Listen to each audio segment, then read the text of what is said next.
Hello दोस्तों, EFL learning में आपका स्वागत है। आईटीसी शेयर के बारे में हम बात करने वाले हैं। उसके क्वार्टर 3 के नतीजे आए हैं और कंपनी ने इंटरिम डिविडेंड का भी ऐलान किया है और ये पहली बार कंपनी इंटरिम डिविडेंड देने जा रही है। तो डिविडेंड कितना है और आपके अकाउंट में कब तक क्रेडिट हो जाएगा और जो भी इंपॉर्टेंट डेट्स है सब कुछ इस वीडियो में हम डिस्कस डिटेल में करने वाले हैं। दोस्तों, क्वार्टर 3 के नतीजे आए हैं, तो अगर आप इन्वेस्टर है तो बहुत सारी इंपॉर्टेंट इंफॉर्मेशन आपको मिलने वाली है और अगर आप इन्वेस्टर नहीं भी है तो भी कुछ नया सीख कर जाएंगे। लेटेस्ट टारगेट क्या दिए गए हैं रिसर्च हाउसेस ने आईटीसी के शेयर के ऊपर। हर बार की तरफ फोकस रहेगा value and learning with focus on data. बहुत सिंपल वे में हम डेटा लेकर आए हैं।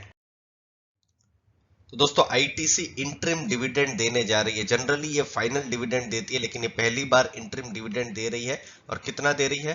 5 रुपए पर शेयर। अगर आपके पास एक शेयर भी है तो भी आपको डिविडेंड मिलेगा। ऐसा कोई मिनिमम नहीं रहता है कि आपके पास 50 शेयर 100 शेयर होने चाहिए। अगर आपके पास एक शेयर है तो भी आपको डिविडेंड मिलेगा। अब देखिए, ये है एक्स डिविडेंड डेट और ये यहाँ पर थोड़ा आपको समझना होगा। देखिए, February 22 है एक्स डिविडेंड डेट और February 22 जो है वो पड़ रहा है सोमवार का दिन। तो 20 तारीख 21 तारीख को मार्केट बंद रहेगी क्योंकि सैटरडे है और संडे है। और फिर 19 तारीख जो है वो होगा ट्रेडिंग डे। तो एक्स डिविडेंड डेट से पहले ही आपको जो भी आईटीसी का स्टॉक खरीदना है डिविडेंड के लिए, तो वो आपको ध्यान में रखना है। दोस्तों, ये कोई रिकमेंडेशन नहीं है, लर्निंग का ही पर्पस है, एजुकेशन का ही पर्पस है, तो ये सिर्फ एजुकेशन के लिए बता रहे हैं। एक्स डिविडेंड डेट के दिन अगर आप स्टॉक खरीदते हैं तो फिर आपको डिविडेंड नहीं मिलेगा। उससे पहले ही आपको स्टॉक को खरीदना है और यहां पर हमने आपको डेट्स भी बता दी है। रिकॉर्ड डेट है 23 फरवरी के दिन और पेमेंट भी देखिए, पेमेंट भी कंपनी ने बहुत ही क्लियर बता दिया है। मार्च 10 को पेमेंट भी हो जाएगा, मतलब मार्च का जो दूसरा सप्ताह है तब तक आपको पेमेंट भी आ जाएगा आपके अकाउंट में। अब देखिए, ये तो इंटरिम डिविडेंड है। कंपनी की हिस्ट्री रही है कि इंटरिम डिविडेंड के साथ साथ फाइनल डिविडेंड को भी देने की। तो वो एज एन इन्वेस्टर आप एक्सपेक्ट कर सकते हैं जब क्वार्टर 4 के नतीजे आए या फिर उसके बाद आप एक्सपेक्ट कर सकते हैं। जनरली ये मई जून के महीने में होता है, तो वो कुछ नई इंफॉर्मेशन आती है दोस्तों तो हम आपके साथ वो भी शेयर कर देंगे। अब आते हैं रिजल्ट्स की तरफ। रिजल्ट थोड़े से मिक्स्ड रहे हैं, बहुत अच्छे नहीं कह सकते, बहुत खराब भी नहीं कह सकते हैं। मिक्स्ड रिजल्ट आए हुए हैं। अब देखिए, प्रॉफिट बिफोर टैक्स जो है 5% सिक्वेंसली बढ़ा है, ग्रॉस रेवेन्यू 5% और प्रॉफिट बिफोर टैक्स जो है सिक्वेंसली 13% के हिसाब से बढ़ा है। ये आप यहां पर देख सकते हैं। एफएमसीजी का जो बिजनेस है, रेवेन्यू क्वार्टर 3 में 11% बढ़ा है और पूरे साल के साथ कंपेयर करें तो 16% बढ़ा है। जो प्रोडक्ट्स है, हेल्थ एंड हाइजीन या नूडल्स जो यूपी ब्रांड है, स्पाइसेस है, डेयरी प्रोडक्ट्स है, अगरबत्ती है, मैचस्टिक है, वहां पर अच्छा खासा ग्रोथ हुआ है। और सेवलॉन जो प्रोडक्ट है उसने अच्छा बिजनेस किया, 1000 करोड़ से ऊपर का कस्टमर ने उसमें स्पेंड किया है। और ये एक इंपॉर्टेंट चीज जो कंपनी ने कही है, 100 से ज्यादा इनोवेटिव प्रोडक्ट्स उन्होंने पिछले 9 महीनों में लॉन्च किए हैं। तो ये जो नए प्रोडक्ट्स हैं उसमें से कुछ प्रोडक्ट बहुत अच्छा चल गए तो फिर भविष्य में हो सकता है प्रॉफिट में भी इन सब का अच्छा खासा योगदान हो। हाइजीन है, हेल्थ है, नेचुरल है, कन्वीनियंस, ये सब अलग अलग प्रोडक्ट्स। एबिटडा जो है 28%, मार्जिन जो है 150 बीपीएस बढ़ा है। ये सब कुछ पॉजिटिव चीजें हैं। जो इनका होटल का जो बिजनेस है वो एबिटा पॉजिटिव हुआ है, हाँ, लेकिन जो उनके स्टेशनरी के प्रोडक्ट्स है वहां पर थोड़ा फर्क पड़ा है क्योंकि स्कूल तो बंद ही है। दोस्तों, यहां मैं आपके 15 सेकंड लूंगा। आप ये सब कुछ आईटीसी के प्रोडक्ट्स है जो रोजमर्रा की जिंदगी में आप यूज करते होंगे, तो आप जरूर बताइए कमेंट सेक्शन में कि इनमें से कौन सा ऐसा प्रोडक्ट है जो आप रेगुलर यूज करते हैं। दोस्तों, ये है टोबैको बिजनेस का डेटा। नेट रेवेन्यू 8% क्वार्टर 2 में बढ़ा है, ईयर ऑन ईयर डिक्लाइन हुआ है, लोग ज्यादा सेवन नहीं कर रहे हैं।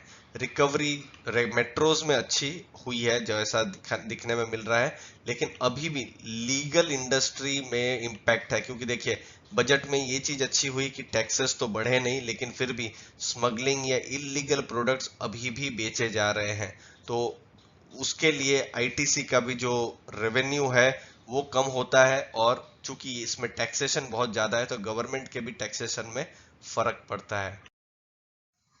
रिजल्ट्स बहुत ही मिक्स्ड रहे हैं। आप देखिए यहाँ पर सिगरेट का जो देखिए 3.5% यहाँ पर वॉल्यूम बढ़ा है।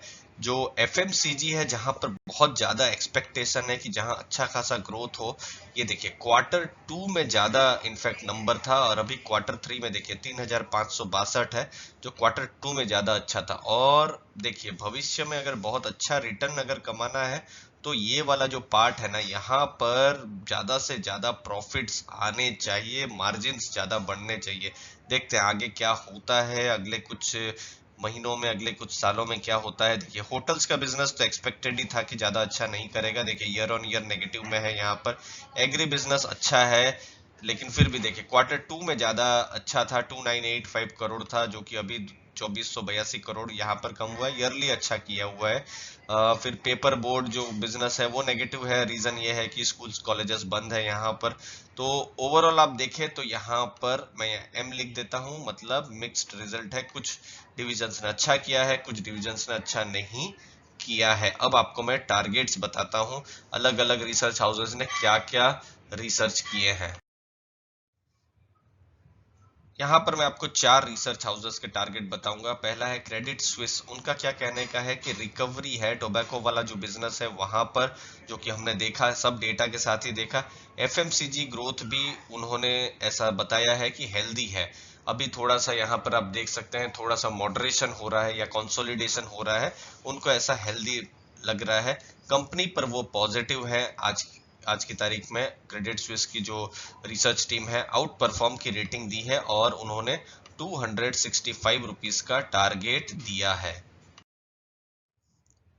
अगला रिसर्च हाउस है सिटी का। सिटी ने कहा है कि ट्रेंड्स जो है वही टबैको बिजनेस में अच्छे रहे हैं, तंबाकू के बिजनेस में जितना एक्सपेक्ट किया जा रहा था उससे अच्छा है। और देखिए बहुत सारी अटकलें भी लगाई जा रही है कि वैल्यू अनलॉकिंग के लिए कुछ डीमर्जर हो जाए या बाईबैक हो जाए, ये सब कुछ कॉरपोरेट एक्शन के बारे में भी बहुत सारी अटकलें हैं, र्यूमर्स हैं। और देखिए चैनल में अपना काम नहीं है कि हम र्यूमर्स को फैलाएं, तो देखिए उनका भी ऐसा मानना है कि ये सब जो चीजें हैं अगर होती है तो फिर बहुत ही अच्छा रहेगा, क्योंकि वैल्यू अनलॉक हो सकती है। तो वैल्यू अनलॉकिंग के लिए अब आईटीसी का मैनेजमेंट क्या करता है, वो बहुत एक तरीके से नेक्स्ट ट्रिगर है। इसीलिए उन लोगों ने रिपोर्ट को तो ठीक ठाक ही बताया है, रिजल्ट को तो ठीक ठाक बताया, लेकिन न्यूट्रल है 215 रुपए का।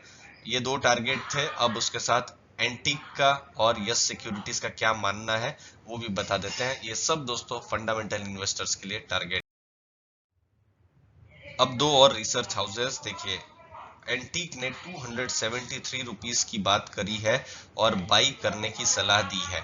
फिर है यस सिक्योरिटीज। यस सिक्योरिटीज का मानना है कि रिजल्ट अच्छे नहीं आए हैं जितना सोचा जा रहा था, एक्सपेक्टेशन से तो खराब ही आए हैं रिजल्ट में। लेकिन उनको स्टॉक अट्रैक्टिव इसीलिए लगता है क्योंकि वैल्यूएशन के हिसाब से ये सस्ता है। यहाँ पर आपका कुछ समय मैं लूंगा। अगर आप आईटीसी के बिजनेस को दूसरी एफएमसीजीज के साथ अगर आप कंपेयर करते हैं, जो प्राइस अर्निंग के जो मल्टीपल है, आप ब्रिटानिया के साथ कंपेयर कर सकते हैं, हिंदुस्तान यूनिलीवर के साथ आप कंपेयर कर सकते हैं, डाबर के साथ, तो अलग अलग प्रोडक्ट्स के लिए अलग अलग इनके कॉम्पिटिटर्स हैं। तो उन सब का जो वैल्यूएशन है बहुत हाई है, लेकिन आईटीसी का वो वैल्यूएशन नहीं है। तो उसीलिए वैल्यूएशन के आधार पर उनको ये अट्रैक्टिव लग रहा है और 270 रुपीस की सलाह दी है। फंडामेंटल टारगेट से दोस्तों अभी भी वैल्यू अनलॉकिंग को लेकर प्रश्न है। कोई ऐसा लग नहीं रहा है कि वैल्यू अनलॉकिंग को लेकर कुछ भी Q3 में नजर आया है। एक अच्छी चीज इन्वेस्टर्स के लिए क्या थी, 5 रुपए का डिविडेंड आया है, जिसको इन्वेस्टर्स को एक पॉजिटिव सिग्नल मानना चाहिए, क्योंकि अगले 3-4 महीनों में एक्सपेक्टेड है कि फिर से फाइनल जो है डिविडेंड है वो भी आए। देखते हैं उस समय में कैसा डिविडेंड आया है। लेकिन ये थी मेन कमेंट्री। बजट में कोई इंक्रीज नहीं हुए हैं टैक्स, ये भी कंपनी के लिए पॉजिटिव था। लेकिन Q3 के जो रिजल्ट थे बहुत ही मिले जुले थे। उम्मीद है आपको वैल्यू मिली होगी दोस्तों। आपने अपना समय दिया उसके लिए बहुत बहुत धन्यवाद। थैंक यू वेरी मच दोस्तों।